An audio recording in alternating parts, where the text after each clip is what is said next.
Облыстық әкімдікте облыс әкімі Ерік Сұлтановтың қатысуымен ведомствоаралық комиссияның кезекті отырысы болып өтті. Жиында жемқорлықпен күрес және құқық бұзушылықты алдын алу бойынша сұрақтар талқыланды. 2015 жылы облыс және аудандардағы 260 км автокөлік жолдарына жөндеу жұмыстары жүргізілген. Бұл мақсатта 5 миллиард 140 миллион теңге қаражат бөлінген. В текущем году также проведен весенний осмотр. 2016 жылы облыстық және аудандық автокөлік жолдарын жөндеу жұмыстарына 6 миллиард 29 миллион теңге қаражат бөлінеді. Бұл өткен жылғымен салыстырғанда 15%-ға көп болып отыр. Суық ресайклдеу технологиясын қолдану мақсатында жолдарды жөндеу қашықтығы 125 километрге ұлғайып отыр.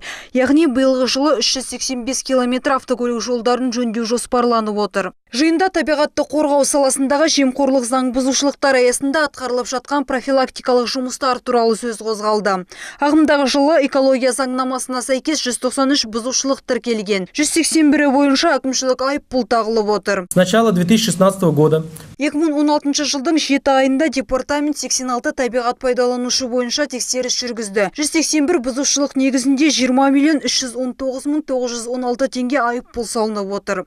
Отырыс барысында құқық бұзушылықты алдын алу іс-шаралары төңірегінде этникааралық және конфессияаралық қатынас саласындағы мемлекеттік саясатты халық арасында насихаттау туралы сөз қозғалды. в целях социализации молодежи Северо-Казахстанской области Елбасы жоспарын түсіндіру мақсатында облыс бойынша 24 облыстық және 154 ауданаралық этномәдени бірлестіктер айналысады. Осы аралықта 3300 іс-шара өткізілді. Барлығы 500 мың адам аталмыш жұмыстар барысында қамтылып отыр. Ведомствоаралық комиссия отырысында Ішкі істер департаментінің өзгенің мүлкін ұрлауды алдын алу мақсатында атқарылып жатқан жұмыстар жайы да тыңдалды.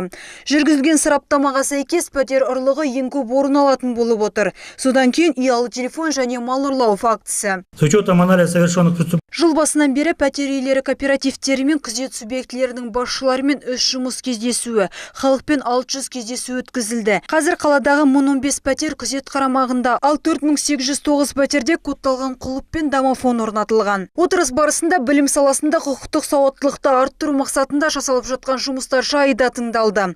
Жиын соңында облыс басшысы тиісті мекеме басшыларына туындаған сұрақтар бойынша жұмыстарды жалғастыруды тапсырды.